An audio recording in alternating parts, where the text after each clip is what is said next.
The great chamber floated in the darkness of space, a massive structure that had witnessed 10,000 years of galactic history.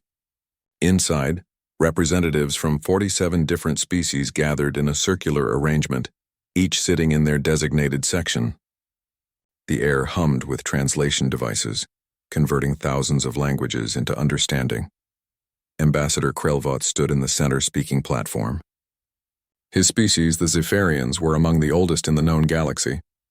His skin was pale blue and covered with ancient markings that told the story of his long life. He was over 300 years old, and his eyes held the weight of memories that most species could not comprehend.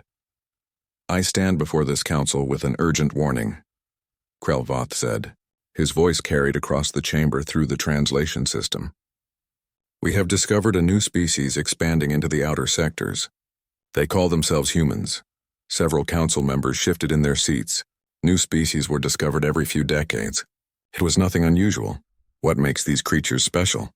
asked Commander Thexrel of the Draknor Empire. He was a massive being, nearly 3 meters tall, with dark scales and yellow eyes that gleamed with confidence. The Draknor were warriors, proud of their strength and their vast military forces. "Are they powerful? Do they possess advanced weapons?" Krelvoth shook his head slowly. "They have only recently developed faster-than-light travel. Their weapons are primitive compared to ours. Their ships are slow and clumsy. By all measurements, they appear weak. Then why do you waste our time?" Thexrel laughed, a deep rumbling sound. Several other council members joined in the laughter. "Because I have seen this before," Krelvoth said quietly. The laughter died down. "In our ancient archives there are records, fragments of history from before my species joined this confederation. We encountered humans once long ago when they were even more primitive than they are now." "And what happened?" asked Council Prime Velshara, a being of pure energy contained within a crystalline form. Krelvoth activated a holographic display. Ancient symbols appeared in the air, texts so old that even the translation devices struggled to interpret them. "The records are incomplete. Much has been lost to time. But the warning is clear. My ancestors wrote this in every format they could devise. They carved it into stone. They encoded it into our genetic memory. They made sure we would never forget."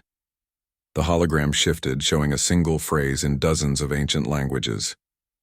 "Do not provoke them. They do not stop. They do not forget, that is all." Thexrel stood up, his massive form towering above his seat. "Ancient superstition from a primitive time. Your ancestors were afraid of creatures they did not understand. We are the Galactic Confederation. We have conquered 1,000 worlds. We maintain peace through strength. It is not superstition," Krelvoth insisted. His voice grew stronger, more urgent. "The records speak of a minor conflict, a small trade dispute. A single Zephyrian merchant killed a human by accident. Our people tried to compensate, tried to make peace, but the humans would not accept any settlement. They pursued justice for that one individual across decades. They learned our language, infiltrated our society, and tracked down everyone involved. Not just the merchant who caused the death, but everyone who tried to hide the truth. The pursuit lasted 70 years. 70 years for one death?" Council Prime Velshara's energy form flickered with what might have been disbelief. "That seems excessive." "That is their nature," Krelvoth said. "They bond with each other in ways we do not fully understand. When you harm one of them, you create an enemy that will never stop coming. Time does not diminish their anger. Distance does not discourage them. They will chase you to the end of the galaxy if necessary." Thexrel laughed again. "Let me understand this correctly. You want us to fear a species that has just learned to travel between stars? A species with inferior technology? Because your ancient ancestors had one bad experience with them thousands of years ago? I want you to leave them alone," Krelvoth said simply. "We do not need to conquer them. We do not need to subjugate them. Let them develop in peace. Eventually, they may become allies. But if you attack them, if you harm them, you will create something terrible. The Confederation does not run from weak species," Thexrel declared. "These humans are expanding into sectors that border our territory. They must learn their place in the galactic order. They must understand that we are superior." "Then you doom us all," Krelvoth whispered.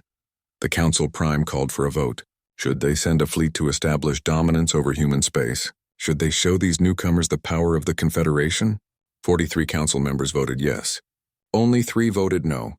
The Zephyrians, as always, stood alone in their caution. "It is decided," Council Prime Velshara announced, Commander Thexral, you will take a demonstration fleet to human space.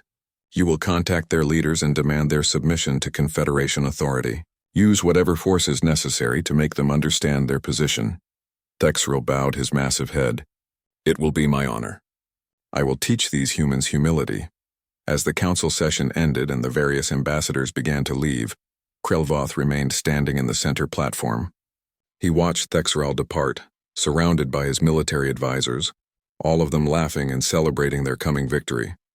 An old friend approached Krelvoth, Ambassador Mirasol of the 10th Aran Collective, a species known for their wisdom and long memory. You truly believe the danger is real? She asked quietly. I know it is real, Krelvoth replied. My people scattered across the stars because of them. We were once a unified civilization, strong and proud. After the conflict with humans, we fled in different directions. Some went so far that they evolved into different subspecies, all because we could not escape their pursuit. All because we made the mistake of killing one of them and thinking we could avoid consequences. But that was thousands of years ago, Mirasol said. Perhaps they have changed. Perhaps, Krelvoth agreed. Or perhaps they have only become more efficient at what they do naturally. He looked at the holographic display still floating above the platform. The ancient warning glowed in the dim light. They do not stop. They do not forget. What will you do now? Mirasol asked. I will return to my homeworld, Krelvoth said. I will gather my people and prepare them. When the humans come, and they will come, I want my species to be ready to negotiate peace. We will offer them whatever knowledge we have. We will help them in whatever way they need. Perhaps that will be enough to avoid what happened to our ancestors. You think Thexral will fail? I think Thexral will succeed in his mission, Krelvoth said sadly. He will demonstrate the Confederation's power. He will make the humans submit through force. And in doing so, he will awaken something that should have remained sleeping. The humans will bow their heads and accept defeat, but they will remember every detail of what was done to them. And then, when they are ready, they will come. Not with mercy, not with forgiveness, but with a patience and determination that will terrify the galaxy. He deactivated the holographic display and walked slowly toward the exit. At the doorway, he paused and looked back at the empty council chamber. I have warned them, he said to no one in particular. May whatever gods they believe in forgive what they have begun. The doors closed behind him and the chamber fell silent. In the darkness of space outside, the Draknor fleet was already assembling, preparing for their journey to human space. They had no idea what they were about to unleash. The sky above New Horizon was brilliant blue, almost identical to Earth's sky. That was why the colonists had chosen this world. It reminded them of home. Sarah Chen stood on her office balcony, looking out over the settlement. 50,000 people lived here now, building farms and homes, raising children, creating a future among the stars. She was the colonial governor, elected by the people who trusted her to keep them safe. It was a responsibility she took seriously. New Horizon had no military presence. They were farmers, teachers, engineers, and families. They had left Earth to build something peaceful. Her son Marcus was down in the valley working with the agricultural team. He was 17 years old, full of dreams about expanding the colony's food production. Sarah smiled thinking about him. He had his father's determination and her practical mind. He would do well in this new world. The warning came suddenly. Alarms blared across the settlement. Sarah ran to her office console and saw the sensor readings. Ships were approaching. Big ships. Not human designs. She opened the communication channel. This is Governor Sarah Chen of New Horizon Colony. We welcome peaceful visitors. Please identify yourselves. The response came in perfect English, translated by alien technology. This is Commander Thexral of the Draknor Empire, representing the Galactic Confederation. You will prepare for immediate boarding and inspection. Your species is now subject to Confederation authority. Sarah felt a chill run through her body. She had heard rumors of alien civilizations, but Earth had not made official contact yet. Commander, we are a peaceful colony. We wish to establish diplomatic relations. Perhaps we can arrange a meeting with Earth's government to discuss proper protocols. There is nothing to discuss, Thexral replied. His voice was cold and harsh. You are primitive creatures who have wandered into civilized space. You will submit to our authority or you will be taught the consequences of defiance. Sarah looked at the sensor readings again. There were 12 ships in orbit. Each one was larger than anything humanity had built. She felt fear, but also anger. These aliens had come to her world, threatened her people without any provocation. "We will not submit to threats," she said carefully, "but we are willing to negotiate. Please let us establish peaceful communication." There was silence for a moment. Then Thexerl spoke again, and Sarah heard something in his voice that terrified her. Amusement. "Your diplomacy is weakness," he said. "You negotiate because you are afraid. We do not fear you. Let me teach you why fear is appropriate." The first beam of energy struck the northern settlement. Sarah watched in horror as buildings exploded. The communication channel filled with screams. Hundreds of people lived in that sector, families, children. "Stop," Sarah screamed into the console. "We surrender. Please stop." But the bombardment continued. The aliens were methodical, destroying one settlement after another. They were not trying to kill everyone. They were making a point, showing their power. Sarah frantically tried to coordinate evacuations, but it was chaos. People were running in panic. The alien weapons were too powerful, too precise. Marcus was in the valley. Sarah tried to call him, but the communication network was failing. She could only watch as another energy beam struck near the agricultural complex. The attack lasted 20 minutes. When it stopped, 12,000 people were dead. The aliens had destroyed a quarter of the colony's infrastructure. They left the main settlements intact, ensuring survivors would remain to spread the message. "Do you understand now?" Thexerl's voice came through the damaged console. "This is what happens when primitives forget their place. Tell your leaders what you have seen. Tell them the Confederation demands their submission. If they refuse, we will return and finish what we started." The alien ships departed, leaving New Horizon burning. Sarah sat in her ruined office, surrounded by broken glass and twisted metal. Her hands were shaking. She had failed to protect her people. Hours passed before she could move. Emergency teams were searching through rubble, finding bodies, trying to help the wounded. Sarah forced herself to stand. She needed to lead. Her people needed her. She found Marcus in the medical center. He was alive, but barely. A piece of debris had struck him when the agricultural complex was hit. The doctors said he would survive, but his legs were badly damaged. Sarah held her son's hand as he drifted in and out of consciousness. Around them, the medical center was overwhelmed with casualties. Doctors and nurses worked frantically, but there were too many wounded, too few supplies. "Mom?" Marcus whispered. His eyes opened slightly. "I am here," Sarah said, trying to keep her voice steady. "You are going to be okay." "What happened?" "Why did they attack us?" "I do not know," Sarah replied. "But they will answer for this. I promise you." Marcus closed his eyes again. Sarah sat with him through the night, listening to the sounds of grief and pain that filled the colony. Every few minutes, someone would cry out in anguish, discovering that a loved one had died. The sound would echo through the halls, a reminder of what had been taken from them. The next morning, Sarah recorded a message to Earth. Her face was pale and exhausted, but her voice was clear and strong. Behind her, the ruins of New Horizon were visible through the broken windows. "This is Governor Sarah Chen of New Horizon Colony. At approximately 1400 hours yesterday, we were attacked without provocation by alien vessels identifying themselves as representatives of the Galactic Confederation. They demanded our submission. When I attempted diplomatic negotiations, they opened fire on civilian settlements. 12,000 citizens are dead. Thousands more are wounded. The aliens have left, but they promise to return if Earth does not surrender to their authority." She paused, looking directly into the camera.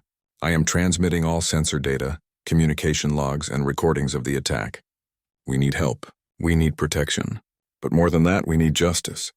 These aliens killed children. They murdered families. They destroyed homes. They must answer for what they have done." The message was transmitted across space toward Earth. It would take weeks to arrive, even with faster-than-light communication relays. Sarah did not know if help would come in time. She did not know if Earth had any way to fight these powerful aliens, but she knew one thing with certainty. Humanity would remember this day. They would remember every face of the dead. They would remember the alien commander's voice as he laughed at their suffering. They would remember, and memory would become something dangerous. Marcus recovered slowly over the following weeks. He could walk again, though with difficulty, but something had changed in him. Sarah saw it in his eyes. The boy who loved agriculture and dreamed of peaceful expansion was gone. In his place was someone harder, colder, focused entirely on a single purpose. "When I am strong enough," Marcus told his mother one night, "I am joining the military. I am going to hunt down everyone responsible for this. Every single one." Sarah should have told him to let go of his anger. She should have encouraged forgiveness and healing. But she could not, because she felt the same way. The aliens had made a terrible mistake. They had shown humanity what they were capable of.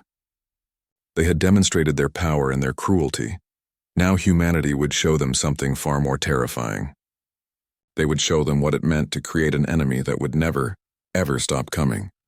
5 years had passed since the attack on New Horizon. The galaxy had almost forgotten about the incident. Commander Thexral had submitted his report to the Galactic Confederation, declaring the mission a complete success. The humans had been taught their place. There had been no response from Earth, no retaliation, nothing. The Confederation assumed the primitive species had accepted reality and submitted to superior power. They were wrong. The first strike came without warning. Draknor military outpost Sigma-7 simply stopped communicating. When a patrol ship arrived to investigate, they found nothing but wreckage. The station had been destroyed with precision and overwhelming force. Every ship docked there was gone.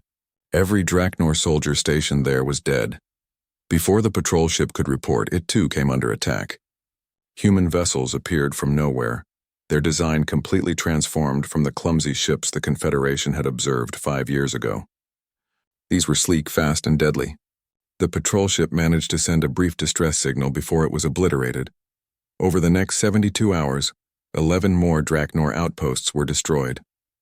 The attacks were simultaneous, coordinated across light years of space. The Confederation was shocked. How had humanity developed such technology so quickly? How had they built such a fleet without anyone noticing? The answer was simple. Humanity had transformed itself into a weapon. Every resource, every mind, every effort had been directed toward a single goal: revenge. Marcus Chen stood on the bridge of the UNS Relentless, watching through the view screen as another Draknor station burned. He was 22 years old now, a commander in Earth's newly formed Special Operations Division. The injury to his legs had healed, leaving only faint scars. But the scars on his mind ran much deeper. "All targets confirmed destroyed," reported Lieutenant Morrison from the tactical station. "No survivors. Scan for escape pods," Marcus ordered. His voice was calm and cold. "I want a record of every DNA signature. Cross-reference with the New Horizon database." The tactical officer worked quickly. 3 escape pods detected. All personnel accounted for. None of them matched the New Horizon perpetrator list. "Let them go," Marcus said. "Make sure they have full sensor recordings of what happened here. I want them to report back what they saw." The escape pods were released. Marcus watched them drift away from the destroyed station. Those Draknor soldiers would carry a message back to their empire. They would tell their leaders what they had witnessed. Human ships appearing like ghosts, human weapons that made Confederation technology look primitive, human soldiers who fought with precision and absolute determination. But most importantly, they would report that the humans were looking for specific individuals. The humans had a list, a very detailed list. On Earth, the United Nations had established a new division called the Justice Office. Their purpose was singular: track down every individual involved in the New Horizon massacre. Using the sensor data, communication logs, and visual records from that day, humanity's best minds had identified everyone aboard those 12 Draknor ships. 3,247 individuals. Every crew member. Every officer. Every soldier. The humans had their names, their genetic profiles, their service records. The Confederation had unknowingly provided much of this information themselves, as their military kept meticulous records. Now the hunt had begun. Commander Thexral sat in his private quarters on the Draknor homeworld when he received the news. 12 outposts destroyed, hundreds of soldiers dead, and the humans were demanding something impossible. A human ambassador had appeared at the Confederation Council, escorted by a fleet of warships that made it clear they were not asking permission. The ambassador was an older woman with gray hair and hard eyes. She carried a data pad containing a single document. "The list," she said simply, placing it on the council table. These are the individuals responsible for the massacre at New Horizon Colony. You will surrender them to human custody within 30 days. All of them. Council Prime Velshara's energy form flickered with agitation. This is outrageous. You attack our outposts, kill our soldiers, and make demands. You are starting a war you cannot win. The human ambassador smiled, but there was no warmth in it. We are not starting a war. You started the war 5 years ago when you murdered 12,000 civilians. We are finishing it. The only question is how many more of your people die before you give us what we want. You cannot track down 3,000 individuals across the galaxy, Thexral said, standing to address the ambassador. Many of them have been reassigned. Some have retired. Some have hidden themselves. Your threat is empty. The ambassador looked at him directly. Commander Thexral, Service Number 7 Alpha 293, born on Draknor Prime, city of Kreshtar. You have 3 children and a mate named Velkara. You enjoy hunting on the preserve near your home. Your favorite food is kreth steak, prepared rare. Should I continue? Thexral felt his blood run cold. How did they know these details? We know everything about all of you, the ambassador continued. We have infiltrated your society. We have studied your culture. We have learned your languages, your customs, your habits. Over the past 5 years, while you thought we were cowering in fear, we were preparing. Now the preparation is over. Now comes justice. Ambassador Krelvoth, still serving on the council despite his advanced age, spoke quietly. I warned you. I told you they would never stop. Silence, old fool, Thexral snapped. But his confidence was shaken. The humans had changed everything in 5 years. How had they done it? The answer was that humanity had learned from the aliens themselves. They had captured Confederation technology during the initial attacks. They had reverse-engineered it, improved it, and built upon it. Human scientists worked around the clock, driven by the memory of New Horizon. Human engineers created weapons that combined alien technology with human innovation. The result was devastating, but technology was only part of it. The real weapon was human nature itself, the ability to focus on a goal with absolute dedication, the refusal to forget or forgive, the patience to wait years, decades, or even centuries for justice. The Confederation Council debated for hours after the human ambassador left. Some wanted to fight.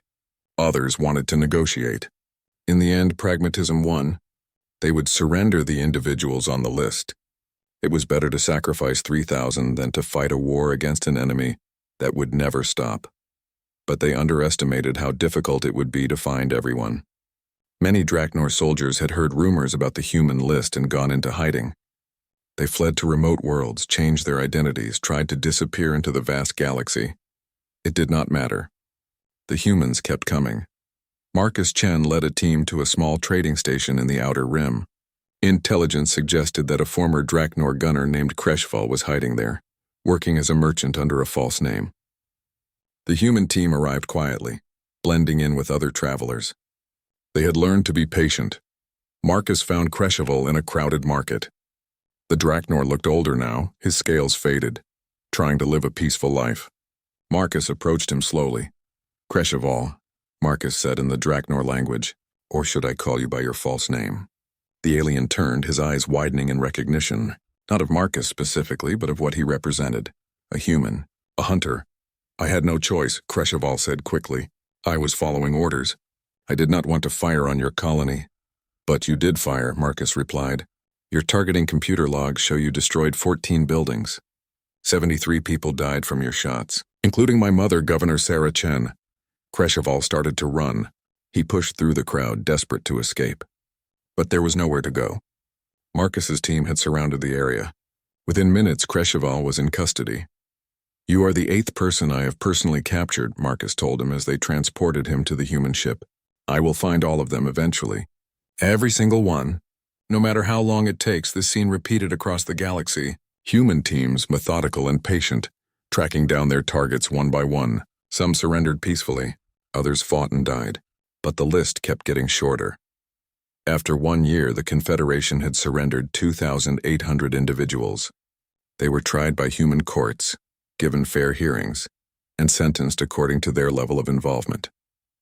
The trials were broadcast across the galaxy, showing everyone that humanity sought justice, not mindless revenge. But 237 names remained on the list. These were the ones who had hidden themselves too well, or who had fled too far. The Confederation declared they could not find them. The human response was simple. Then we will find them ourselves. We will wait as long as necessary. And the galaxy realized with growing horror that the humans meant it literally. They would search for decades if needed. They would never stop. The hunt would continue until every name was crossed off the list, no matter how long it took. 20 years had passed since the attack on New Horizon. An entire generation of humans had grown up knowing only the pursuit. Children learned in school about the massacre and the importance of justice. The hunt was no longer just about revenge. It had become part of human identity, a demonstration to the galaxy of what happened when you harmed innocent people. Marcus Chen was now 42 years old. His hair showed streaks of gray, and his face carried the lines of someone who had seen too much. But his eyes remained sharp and focused. He was now the director of the Justice Office, coordinating human hunter teams across the galaxy. Of the original 3,247 names, only 37 remained. Commander Thexral was among them. He was the highest value target, the one who gave the order to fire on New Horizon. For 2 decades he had been running, hiding, changing his identity. He had undergone genetic modifications to alter his appearance. He had learned to speak 12 different languages. He moved constantly, never staying in one place for more than a few months. But he was tired. Running for 20 years wore down even the strongest individual. Thexral sat in a small apartment on a remote station called Haven's End, a place where beings of all species came to disappear. He had taken the name Velthron and worked as a data analyst, a boring job that kept him invisible. He thought he was safe. He was wrong. Human intelligence networks had grown incredibly sophisticated over the years. They had agents in every major civilization, informants in thousands of locations. More importantly, they had developed advanced tracking algorithms that analyzed patterns of behavior. Thexral might have changed his appearance and name, but he could not change his fundamental nature. The way he walked, the way he spoke, his habits and preferences, all created a pattern. The algorithm flagged Velthron as a potential match 18 months ago. Human agents began subtle surveillance. They watched him work. They observed his routines. They collected genetic samples from his discarded items. It took time to be certain, but eventually the confirmation came. Velthron was Commander Thexral. The human team did not rush. They studied him for months, learning his patterns, ensuring he had no escape routes prepared. They wanted this capture to be perfect. Thexral was not just another name on the list. He was the symbol of why the hunt existed. Marcus Chen decided to lead this operation personally. After 20 years, he wanted to face the being responsible for his mother's death. He traveled to Haven's End with a small team, all of them veterans of the long hunt. They waited until Thexral was alone in his apartment. Marcus approached the door with 2 other agents. There was no dramatic forced entry. Marcus simply knocked, calm and patient. Thexral opened the door, expecting a neighbor or delivery. Instead, he saw 3 humans in dark uniforms. His eyes went wide, and for a moment he seemed frozen. Then recognition flashed across his face, not of Marcus specifically, but of what this meant. After 20 years, they had found him.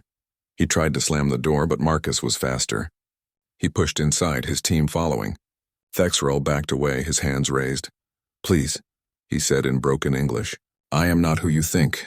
You have wrong person."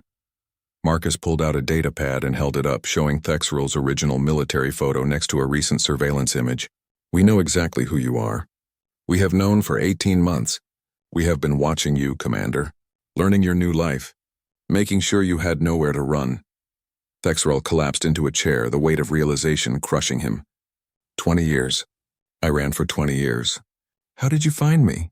"We told you we would never stop," Marcus replied. "Did you think we were exaggerating? Did you think we would forget?" "It was war," Thexral said weakly. "I was following orders. The Confederation commanded me to demonstrate power. I did my duty." "You murdered children," Marcus said, his voice hard and cold. "You destroyed homes. You killed my mother while she tried to negotiate peace. That was not war. That was terrorism. And now you will answer for it." As the team secured Thexral for transport, Marcus looked around the small apartment. It was sparse and simple. No personal items, no photographs. Nothing that would connect Velthron to Commander Thexral. It was the home of someone who had given up everything to hide. Was it worth it? Marcus asked. 20 years of running, of hiding, of living in fear. Was it worth those 20 minutes when you felt powerful? Thexrel said nothing. What could he say? He had destroyed his own life, trying to escape the consequences of his actions. And in the end, it had not mattered. The humans had found him anyway. The transport of Thexrel back to human space became a major galactic event. News networks across hundreds of worlds covered it. The symbol of human persistence had finally been captured. But more than that, it reminded everyone that 36 names still remained on the list. The hunt would continue. Across the galaxy, various species watched and learned. The younger civilizations, those who had only recently joined the galactic community, paid special attention. Their leaders taught their people a simple lesson: never attack humans. Not because humans were the strongest or most technologically advanced, but because they would never stop pursuing justice. The phrase, human memory, had entered the galactic vocabulary. It meant something that would never be forgotten, a grudge that would never fade. When one species threatened another, the response might be, "Do you want to give them a human memory?" It was a warning.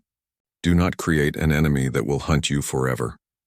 On Earth, in the memorial hall built to honor the victims of New Horizon, workers added Thexrel's name to the wall of justice.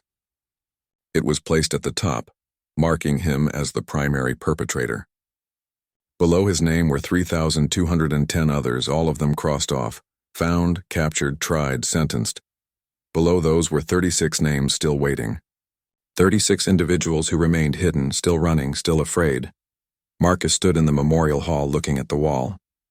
Around him, families of the victims came to remember their loved ones. Some placed flowers, others stood in silence. A few wept quietly, their grief still fresh after 20 years. A young woman approached Marcus. She was in her early 20s, wearing a military uniform. "Director Chen, I am Lieutenant Sarah Morrison. My grandmother was Emily Morrison. She died in the New Horizon attack. I wanted to thank you for finding Commander Thexrel." Marcus nodded slowly. "Your grandmother was a teacher, correct? She taught primary school in the northern settlement. You remember?" Sarah seemed surprised. "I remember all of them," Marcus replied. "Every name, every face, every story. That is why we do this, so they are not forgotten." Sarah looked at the wall at the thousands of names. "Will you find all of them? The remaining 36. "Yes," Marcus said simply. "It might take another 20 years. It might take 50. But we will find them. All of them. And then what?" Sarah asked. "When the list is complete, when justice is done, what happens to the hunt?" Marcus was quiet for a moment. "Then we remember. We make sure every human knows this story. We teach our children why we did this. Not because we enjoy hunting, but because we refuse to let evil go unpunished. We show the galaxy that humanity can be peaceful and cooperative, but also that we protect our own, always." On a distant world, one of the remaining 36 watched the news coverage of Thexrel's capture. His name was Krelthor, a former weapons officer who had fired on New Horizon. He had been hiding for 20 years, moving from place to place, always looking over his shoulder. Seeing Thexrel in human custody broke something inside him. If they could find the commander after 20 years, they would eventually find him too. Krelthor was tired of running. He was tired of fear. He made a decision.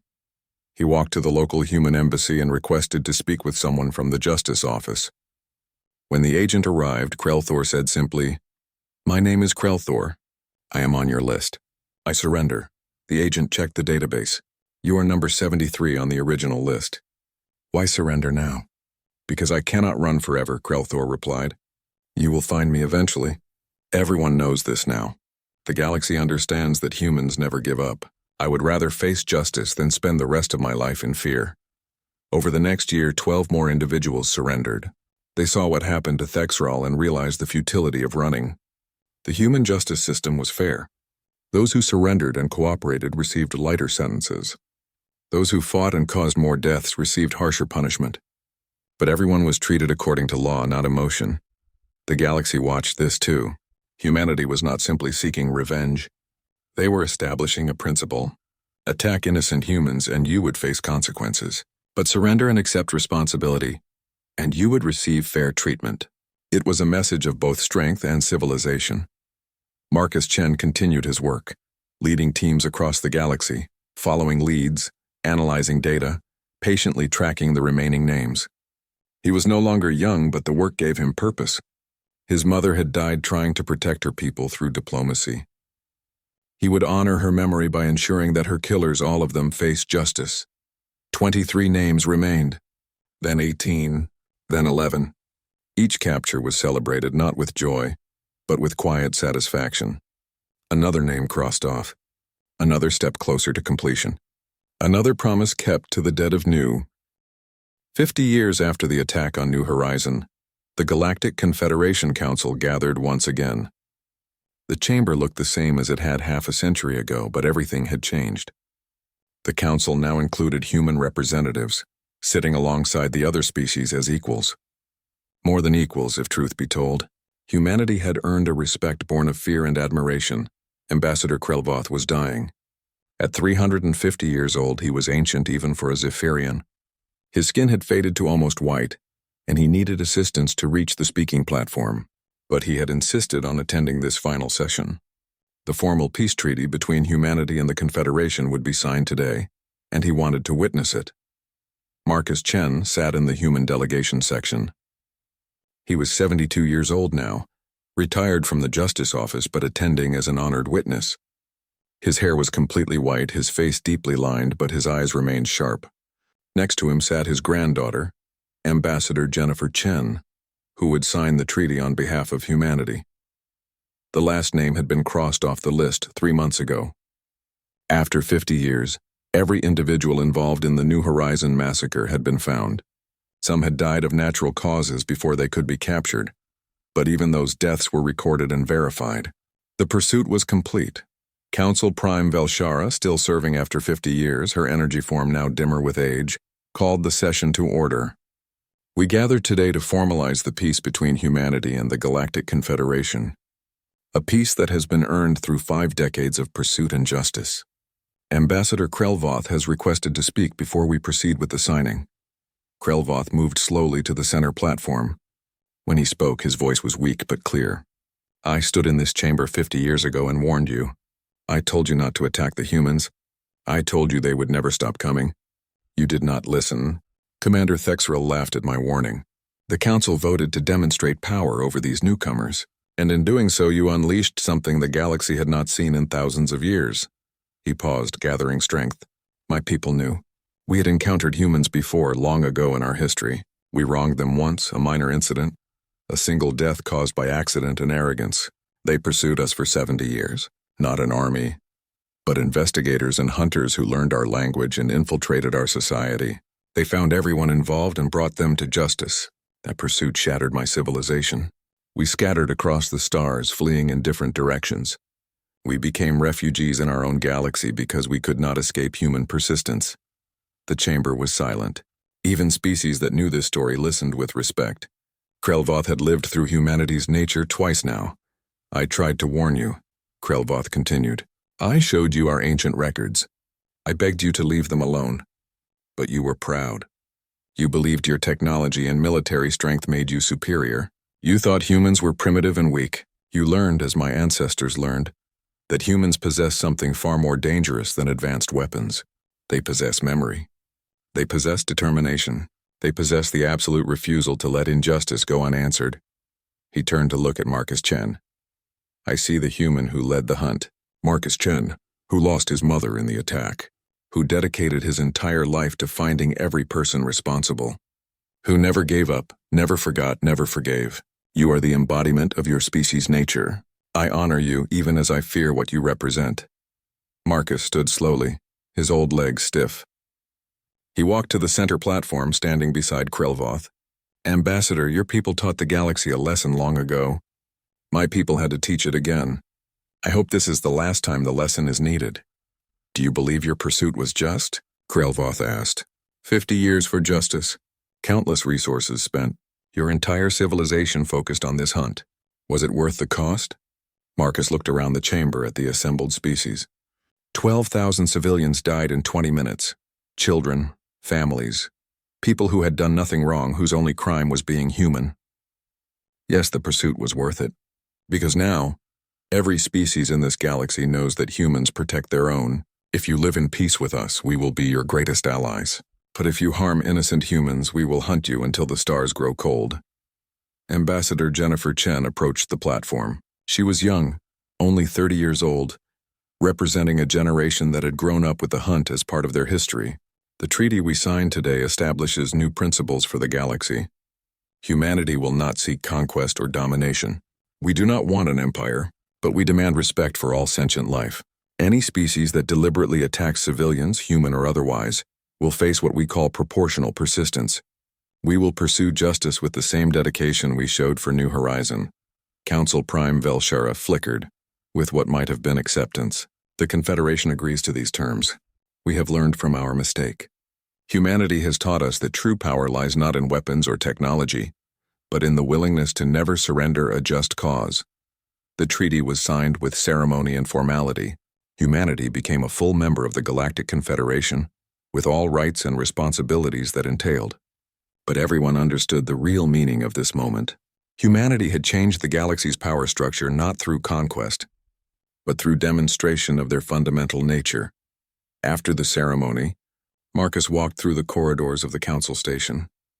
He moved slowly, feeling every one of his 72 years. His granddaughter walked beside him, matching his pace. "Are you satisfied, grandfather?" Jennifer asked. "You dedicated your life to this. Now that it is done, do you feel it was worth it?" Marcus stopped at a viewing window.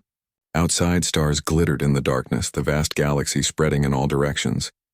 When I was 17, I watched my mother die. I saw my home destroyed. I felt helpless and angry. The pursuit gave me purpose. It gave all of us purpose. We showed the galaxy who we are. But did we go too far? Jennifer pressed. 50 years, grandfather. Some people say we became obsessed, that we should have forgiven and moved forward. Marcus turned to face her. "Let me ask you something. If someone killed your family tomorrow, and the authorities said they could not find the perpetrators, would you accept that? Would you forget and move on?" "No," Jennifer admitted. "I would want justice." "That is the difference between humans and most other species," Marcus said. "We do not accept injustice. We do not forget. We do not forgive those who deliberately harm innocents. Some call it obsession. I call it integrity. We make promises to our dead and we keep those promises. Always." They continued walking until they reached the human embassy section. A group of young students was on a tour, learning about the council and galactic politics. Their teacher, a middle-aged woman named Catherine, recognized Marcus. "Director Chen, children, this is Marcus Chen, the hero of the justice hunt." The children gathered around, their faces full of curiosity. They had grown up learning about New Horizon in school, but it was ancient history to them, something their grandparents experienced. One boy raised his hand. "Mr. Chen, did you really chase bad aliens for 50 years? Marcus smiled slightly. "Not just me. Thousands of people worked on the hunt. Investigators, analysts, soldiers, diplomats.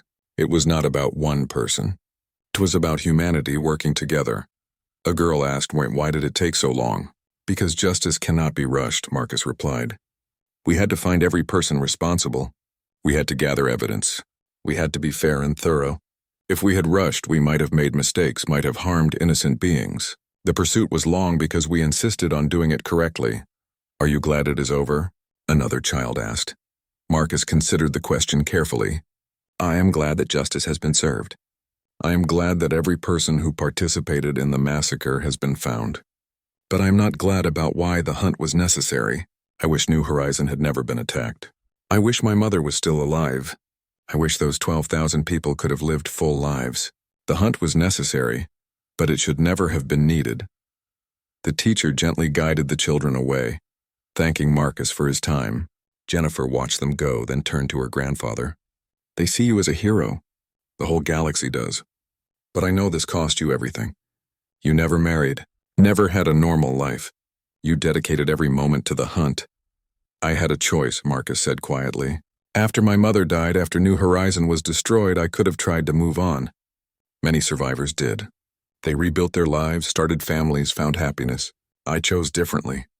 I chose to make sure the attack was never forgotten. I chose to make sure every perpetrator faced justice. It was my choice and I would make it again." That evening, Marcus traveled to New Horizon. The colony had been rebuilt, larger and more prosperous than before. The scars of the attack were gone, replaced by thriving settlements and productive farms. But at the site of the original massacre, a massive memorial stood. The names of all 12,000 victims were carved into black stone, each one carefully recorded and honored. Marcus walked slowly along the memorial wall, reading names. He knew them all by heart. After 50 years, they were like old friends. His mother's name was there, Governor Sarah Chen, leader and protector of her people.